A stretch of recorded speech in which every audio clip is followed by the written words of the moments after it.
नमस्कार, आप देख रहे हैं यूपी न्यूज 24/7 और मैं हूं आपके साथ ज्योतिका। आइए रुक करते हैं कुछ बड़ी खबरों की ओर।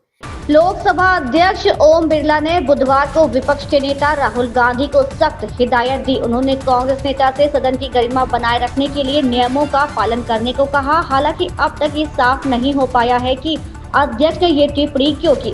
इस पर राहुल गांधी की ओर से भी प्रतिक्रिया दी गई। राहुल गांधी ने कहा कि मैंने कुछ भी नहीं बोला, मैं तो चुपचाप बैठा था, विपक्ष को बोलने ही कहाँ दिया जाता था।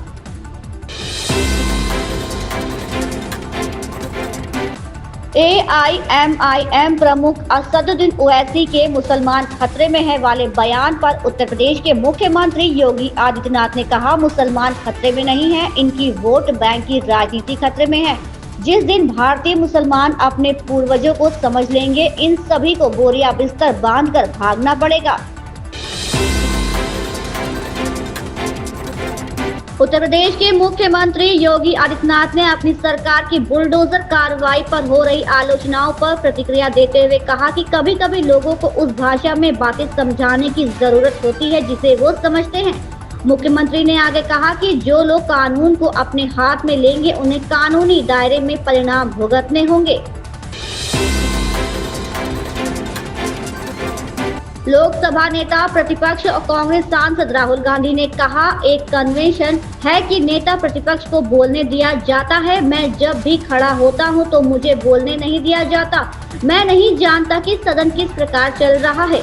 यहाँ हम जो कहना चाहते हैं हमें कहने नहीं दिया जाता। मैंने कुछ नहीं किया, मैं बिल्कुल शांति से बैठा था। लोकतंत्र में सरकार और विपक्ष की जगह होती है, लेकिन यहाँ विपक्ष की कोई जगह नहीं है, यहाँ केवल सरकार की जगह है। उस दिन प्रधानमंत्री मोदी ने कुंभ मेले के बारे में बोला, जिसमें मैं अपनी बात जोड़ना चाहता था। मैं बेरोजगारी के बारे में कुछ कहना चाहता था, लेकिन मुझे नहीं बोलने दिया गया। I don't know what is going on, because after he said that, I said, look, as LOP, let me speak. Let me say what he just ran away. So I don't understand what is going on. This is no way to run the house, frankly. I mean, literally, speaker उठ के मतलब एकदम निकल गए, मुझे मतलब एक शब्द नहीं बोलने दिया। और पहले मेरे बारे में कुछ बोलने हैं, वो भी बिल्कुल पता नहीं क्या बोला, अनसब्सटेंशिएटेड। और फिर मतलब मैं खड़ा हुआ, मैंने कहा कि देखिए मुझे बोलने दीजिए, आपने मेरे बारे में कुछ बोला है, घूम कर चले गए। और कोई मतलब अर्जन कर दिया, कोई जरूरत नहीं थी।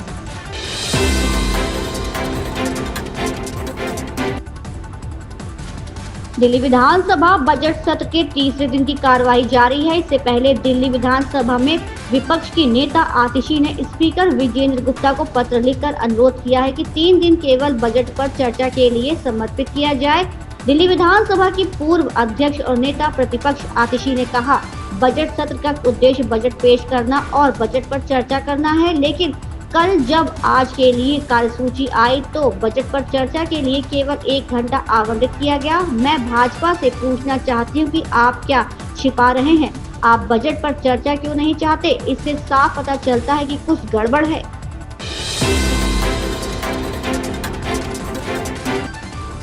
डिफेंस कॉरिडोर के लिए लखनऊ के भटगांव में जमीन अधिग्रहण घोटाले में IAS अभिषेक प्रकाश और तत्कालीन अपर जिलाधिकारी अमरपाल सिंह समेत 16 अधिकारियों व कर्मचारियों को दोषी ठहराया गया है। राजस्व परिषद के तत्कालीन अध्यक्ष रजनीश दुबे की रिपोर्ट को CM योगी आदित्यनाथ ने मंजूरी दे दी है। तत्कालीन DM अभिषेक प्रकाश घूस मांगने के आरोप में पिछले सप्ताह ही निलंबित कर दिए जा चुके हैं। बाकी सभी सेवारत कर्मियों का निलंबन भी तय माना जा रहा है।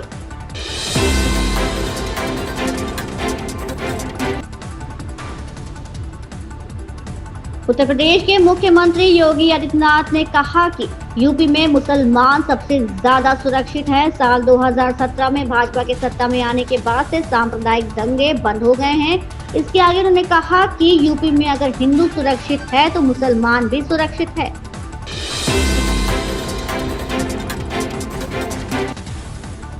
भाजपा नेता शहजाद पूनावाला ने AIMPLB द्वारा वक्फ संशोधन विधेयक 2024 के खिलाफ विरोध प्रदर्शन करने पर कहा, वक्फ एक बहाना है, मुसलमानों को भड़काना है, दंगे कराना है और यही इनकी सियासत का ठिकाना है। इस जमात ने पहले सीएए के खिलाफ लोगों को भड़काया कि अगर सीएए आया तो हमारी नागरिकता छिन जाएगी। अब यही जमात कहती है कि वक्फ आएगा तो मस्जिद छिन जाएगी। इन संशोधनों की वकालत खुद मुसलमानों ने की थी। ये लड़ाई हिंदू बनाम मुस्लिम नहीं है। आज ये साबित हो गया है कि संविधान की बात करने वाले लोग शरिया को ऊपर रखते हैं।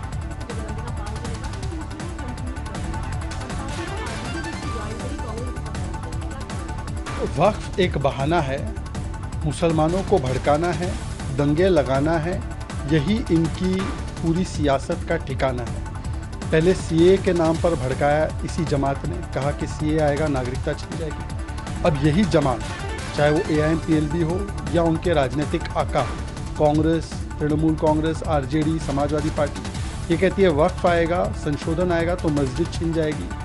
मैं इनसे पूछना चाहता हूँ कि इन संशोधनों की वकालत तो खुद मुसलमानों ने की, सच्चर कमेटी रिपोर्ट ने की, रहमान खान रिपोर्ट ने की, तो क्या वो मुस्लिम विरोधी है क्या?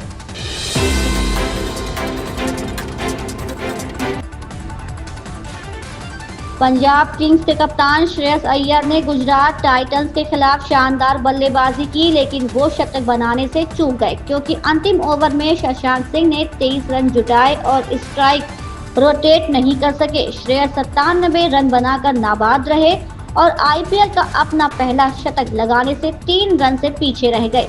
श्रेयस हालांकि निजी उपलब्धि पर ध्यान केंद्रित नहीं कर रहे थे।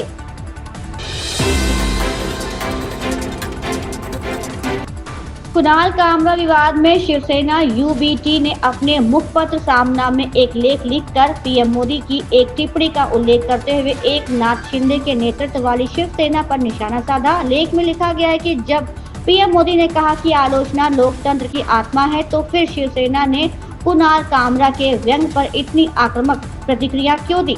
गौरतलब है कि साल 2022 में एकनाथ शिंदे के नेतृत्व में शिवसेना में बंटवारा हुआ और इसके चलते उद्धव ठाकरे के नेतृत्व वाली महाविकास अघाड़ी सरकार गिर गई थी।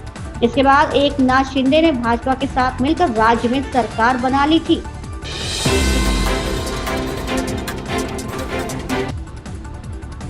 महाराष्ट्र के मुख्यमंत्री देवेंद्र फडणवीस ने मंगलवार को विधानसभा में विपक्ष द्वारा पेश किए गए प्रस्ताव का जवाब देते हुए एनसीपी नेता सुप्रिया सुले और रोहित पवार पर गंभीर आरोप लगाया। उन्होंने कहा कि दोनों एक महिला से जुड़े मामले में उनके कैबिनेट सहयोगी जय कुमार गोरे के खिलाफ साजिश में शामिल थे।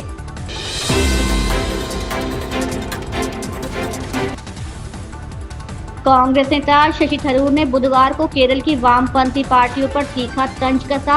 शशि थरूर ने कहा कि वामपंथी पार्टियां एक दिन 21वीं सदी में जरूर प्रवेश करेंगी, लेकिन वे 22वीं सदी में ही हो सकता है।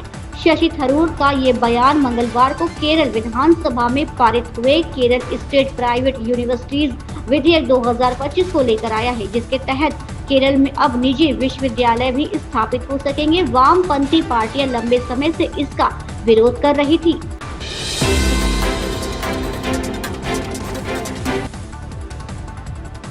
उत्तर प्रदेश के मुख्यमंत्री योगी आदित्यनाथ ने कर्नाटक के उप मुख्यमंत्री डीके शिव कुमार और कांग्रेस पार्टी को जमकर खरी खोटी सुनाई। इसके अलावा उन्होंने दक्षिण भारतीय राज्यों में हिंदी और परिसीमन को लेकर मचे बवाल को वोट बैंक की सियासत और राजनीतिक एजेंडा बताया।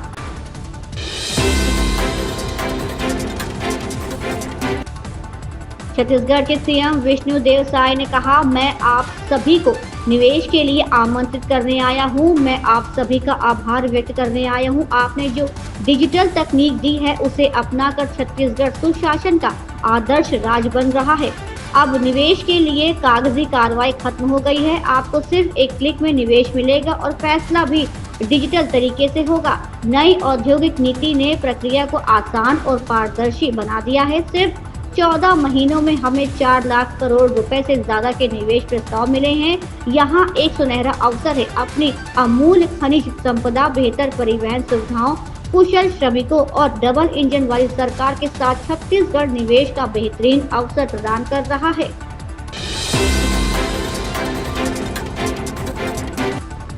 बॉलीवुड अभिनेत्री श्रद्धा कपूर सोशल मीडिया पर काफी एक्टिव रहती हैं। वो अपनी लाइफ से जुड़ी बातें और चीजें अपने सोशल मीडिया के जरिए अपने फैंस के साथ शेयर करती रहती हैं। इसीलिए फैंस को श्रद्धा के पोस्ट का काफी इंतजार भी रहता है। लेकिन अब श्रद्धा कपूर ने अपने एक्स अकाउंट से एक ऐसा पोस्ट किया है जिसने सभी फैंस का ध्यान अपनी ओर खींचा है, क्योंकि फैंस श्रद्धा के इस पोस्ट का मतलब नहीं समझ पा रहे हैं। इन खबरों में बस इतना ही। बने रहिए यूपी न्यूज 24/7 के साथ। अगर आपको ये खबर पसंद आई हो तो हमारे चैनल को लाइक, सब्सक्राइब और शेयर करें और हमें अपनी राय कमेंट में जरूर बताएं।